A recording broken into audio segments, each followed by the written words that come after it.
Welcome back to the Real Estate 401k Show. I'm your host, Mike Weinstein, alongside Justin Frederick and Ryan Gertis. Every summer we take the month of July off, so it's been a hot minute. It has been a hot minute. I literally I've taken a lot of. We've traveled a ton so far this summer, and we're like only halfway done. So. And I have zero regrets about it. I don't even remember our phone number. I don't remember anything. I don't know what we're doing here. What are we doing here? So one of the things I did, I wanted to just take a couple of seconds, if you guys don't mind, is the family and I got a chance to go to Cape Canaveral. I had never been. I'm not going to get into the relationship because I don't know exactly how he's related to my wife, but he's one of the head engineers for Blue Origin, and so he got us on base and over to mission control did a whole thing walking us around all the grounds and everything. And I don't know if you recall, but there was about a month or so ago, there was a pretty catastrophic failure. No one died, so I don't feel bad talking about it necessarily, but they have patches made for each one of their missions. And of course, the successful ones, they make more and they sell and they give them out and never. But for the failed ones, they just never get put into circulation. Except I got my hands on one. Oh, damn! So this is in my opinion, probably one of the rarer patches, seeing that it came from a failed mission, but the new Glen 3 one, and it was just an overall incredible experience. Learned a ton. Got to geek out with engineers and scientists and astronomy and super cool. Yeah, it was awesome. And so the thought never crossed your mind, hey, my buddies Mike and Justin might want a patch. Might want a patch. I don't know if you were. I don't know. I didn't steal them. They gave one to each one of the people in our family. So I earned it. I flew out there and I did it. So there you go. All right. Well, you're gonna want to text the word AIR to 623 AZ Recon. That's AIR, AIR, to 623 AZ Recon, because we're going to talk about Airbnbs right now. And important for future reservations for guests, but more importantly, for people who own Airbnbs, they're switching up their model as far as who pays for what, for guest fees and things like that. So Justin, let's get into it. So currently, as a host, you're paying a 3% fee, and a guest is paying a 12.5% fee for services by Airbnb. They didn't say what date in September; they just said September. So I'm assuming September 1st. That's going to move to a model to where the host pays for the entire 15.5% fee. That's a big deal. That's a big deal. I mean, if you're not it's a big number. If you don't adjust your stay or your charge, you're going to be losing some of your revenue. So that's it's kind of concerning on my area, and just looking to strategize with other people in my area on, hey, I know you saw this on your Airbnb app, but what's your plan? Are you planning on keeping it the same? Because if you are, I'm going to lose bookings. If we're going to all raise it together and use the strategy that Airbnb offers, like, hey, let us adjust. Because there is an option. I think Ryan was saying too. There's an option, and you can adjust accordingly to take care of that rate hike. And in some cases, in your case, they actually increased it by a little bit more. Yeah. So. This is. I only have one Airbnb, and it's anymore because we've moved them all over to either midterm or short-term rentals, just because they're losing long-term rentals. You mean? I'm sorry, long-term rentals and midterm rentals, just because we're losing a lot of gripping on that market because it was getting saturated and. Anyhow, plus the headache of the whole thing is and so it made it more fiscally responsible for us to make those adjustments. But there is still obviously a huge number of investors that have Airbnbs, and if you do the smart pricing, Airbnb automatically adjusts it for you. And so when I logged on, it said, hey, we're making these changes. Would you like us to automatically adjust them so that your net is still the same, but of course your pricing is going to look different over to potential guests? And I said yes, because we've had great success with ours. And so I honestly, I don't care if it gets rented out less. Matter of fact, a year ago, I made a pretty significant adjustment on mine to try to get less guests, but same amount of money, right? And then coincidentally, like it blew up even more. Like our occupancy went up by about 10-15%. So I was like, okay, that was kind of counterproductive, but okay, I'll take the extra money. Whatever. Yeah. So now it's already, I had to make those adjustments for future bookings, and I already have 3 weeks rented out for next summer ever since I did that. So, and I think that's the thing. I mean, from the onset, it seems like this is great news for guests. Like, okay, all these fees are going to be now transferred over to the host. However, I think at the end of the day, I think it's going to cost guests more money, because I think unless people just keep the same rates, and the host takes less money, because I think as we see this big jump in increasing the daily rates, I think the increase is going to be more than what that percentage it was of what the guest was paying. I think you're right there. So many people doing it at the same time, and people are going to get a little greedy and take But at advantage the of it. same time, I love the transparency of it. Mm-hmm. When you saw the fees before, you're like adding it up in your head. Okay, it's $150 a day. I got a cleaning fee. So in my head, this looks good. You go to book it, and you're like 12.5% plus, the taxes too, and the service fee. This is insane different. I love the transparency of it, how it's on the advertised pricing. My concern mostly for myself and my properties are, hey, what is everybody else going to do? Am I going to lose bookings for a while? Because if some people don't move it, they're gonna find out real quick. Yeah. On what hey, my bookings went up a lot, but I'm not making any money. Well, you got to imagine there's a lot of people that didn't see the alert and don't even know, and they're going to be in for a rude awakening come September. Yeah, When especially when they're doing the auto approve, because if you're on auto approve, then if a guest sees it and you didn't make your adjustments, they go over there and book it before you've made your adjustments, and they can auto approve it.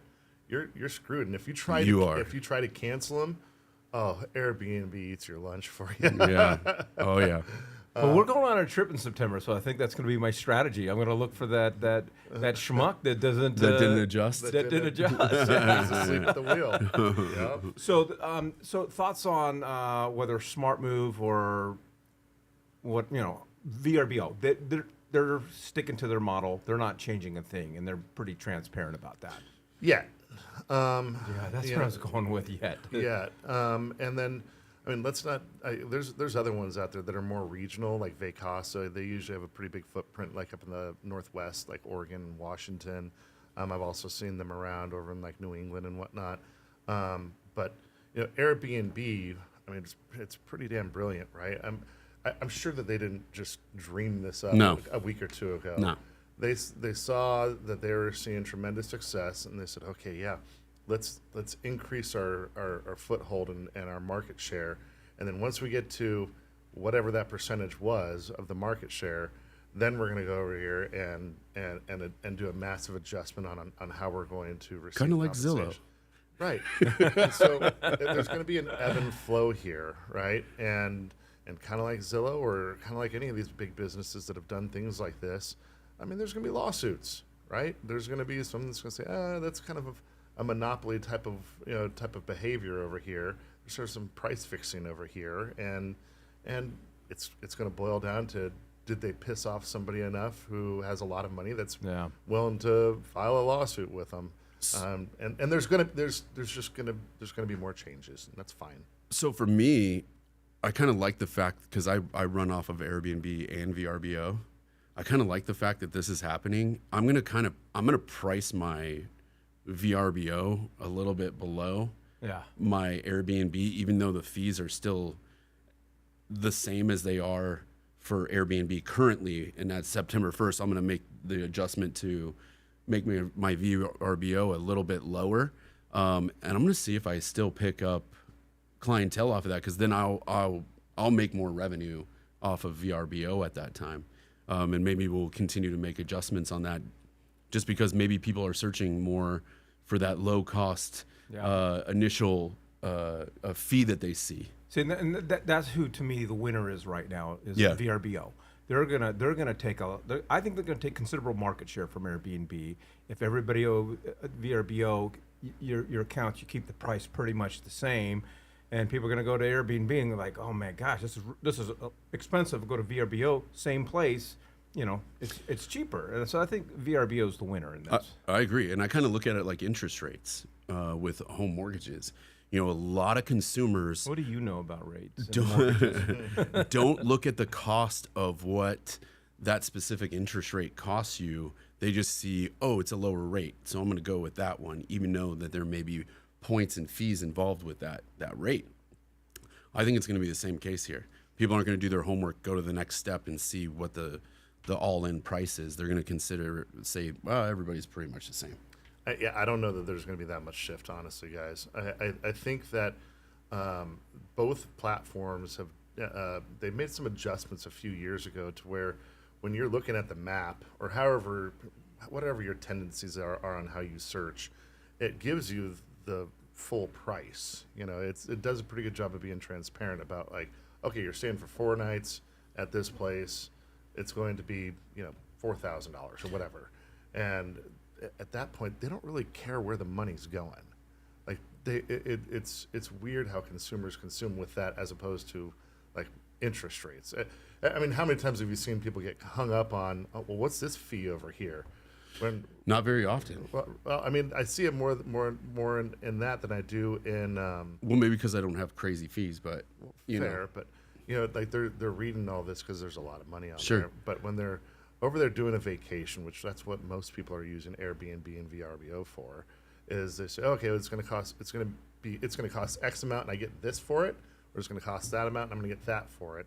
And all right, guys, what do we want to do? And then they make their bookings. I don't know that it's going to be that big of a ripple on how consumers consume. I do think that it is going to piss off hosts, because psychologically they feel like they're getting ripped Get off. screwed, yeah. Right. But if you're an Airbnb host for any amount of time, you already feel that way. That Airbnb's out to get you. Absolutely. Yeah. Absolutely. Because I still go over there and I click on the summary and I'm like, well, I'm paying you and you're charging. This is my house. Yeah, like they paid an extra $1,000 more for this booking and so essentially that's what you're making off of my property. But I'm also a capitalist, so I'm never mad at somebody for Thanks making for the money. referral. Yeah, Yeah. cool. Well, let's get into pissed off Airbnb owners and I mean, we saw I can't remember what year it was, the last Super Bowl that we had here in Phoenix, and so I'm going to only speak to the Phoenix market. But we saw an incredible saturation of Airbnbs last time around for the Super Bowl, and for me, after the Super Bowl, we've seen a serious decline in Airbnbs. And I think we're going to see even more. I think this is going to piss off some Airbnb owners. This is, for a lot of people, it's going to be the final straw. I'm tired of short-term rentals. I'm tired of Airbnb. I'm tired of all this. Let's talk about, Ryan, how we pivot out of an Airbnb. Well, so I'm gonna dive a little bit deeper on what you were saying before I pivot over to that, because if you kind of think about the timelines of it, not only did a whole bunch of people get in, a year or two before the Super Bowl, but these homes are now starting to get a little bit tired, right? They're starting and or dated, and so now as an Airbnb owner, you have a decision to make. You're probably going to have to take it off the market, put a few months of it being under the knife to get it back up to snuff, because whatever the trends were 3 or 4 or 5 years ago are different than what they are now. And if you're a successful one, you had a lot of activity. So you had a lot of kids or dogs or just parties or whatever that kind of beat up the house. And so you're going to have to dump some money into it either way. So what are you going to do with that? So pivoting over, what are you going to do with that? Are you going to double down and keep it as a short-term rental and say, hey, look, I have a freshly remodeled home, and I'm going to stick it out? Or do you say, all right, I just remodeled it and I'm sitting on a good amount of equity and I have other opportunities here. Yeah. Do you take that? Do you liquidate, sell, and turn it into buy in either in a different market or a different type of investment, or do you do what we did and pivot over to something that's more midterm? Because there's still some life in it, and quite honestly, you don't need to be as upscale for either a long-term or a midterm rental as you do for a short-term rental. Those people, they want that experience. They want to feel like they had options. They could either go to a hotel or they could go to your Airbnb. And most hotels, they're pretty much, they're always fresh linens. They're always trying to keep up on those things, depending on the hotel, I suppose. So, I've stayed at a few. Yeah. Hotel with an H, not a motel with an M. I literally stayed one night in this beat up motel right outside of Tacoma Airport, SeaTac, and I thought I was going to get raped. Like I thought that somebody was going to break into my hotel room. Oh my! So you left the door open, huh? Oh my God, that is funny. But I do think that if you are really keeping an eye on, you're a hands-on investor and you have a model that is, flexible, that you guys can move it, then I think that you ought to do some deep diving into some of the data that you can capitalize more off of a midterm or a long term. And I think that you're going to be shocked at some of the numbers that you can get off of midterm. Long term, those are going to be fewer and far between. Yeah. Those are still the rental rates are still pretty low right now because affordable housing has been such an issue, and for the people that are working those, either have a fixed income or have the 9 to 5 that's that doesn't climb at the rate the cost of living is, they're the ones keeping those long-term rental rates a little bit lower. Well, then your other option, and by the way, if you'd like some more information, if you're in an Airbnb and you're looking for strategies to pivot out of and look at options, all you got to do is text the word AIR to 623-AZ-RECON. That's AIR to 623-AZ-RECON, and either Ryan or myself, or well, Justin, you have Airbnbs as well. Yeah. You're not the real estate portion; you're the mortgage portion. But we'd love to have a conversation with you. But so now I got this Airbnb. It's fully furnished. I've made the decision that I want to sell. I think that I think one of the things that I see people doing is, first of all, getting caught up in the furniture.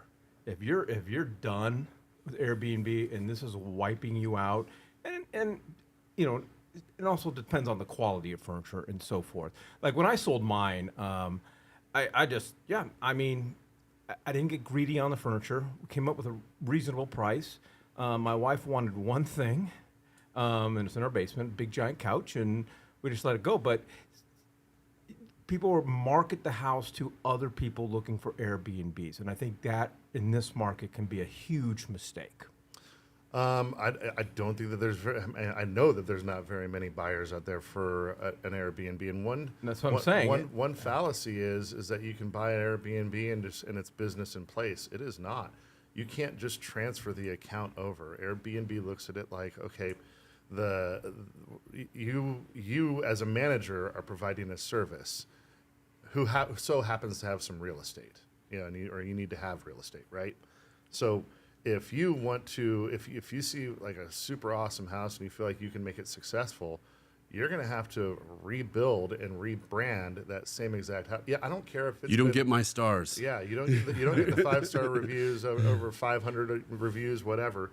You have to build from the ground up, and I think there's two schools of thought. I see both sides of the story as to why they do it like that. But it would be nice if we could say, hey, look, you're not only buying real estate, you're buying a very successful It would be business. really nice. But that's not the way it is. All right, well, there you go. If you're looking for strategies to pivot out of your short-term rental, or you just have questions about short-term rentals or other investment opportunities, we encourage you to pick up the phone and text the word AIR, AIR, to 623-AZ-RECON. That's AIR to 623-AZ-RECON.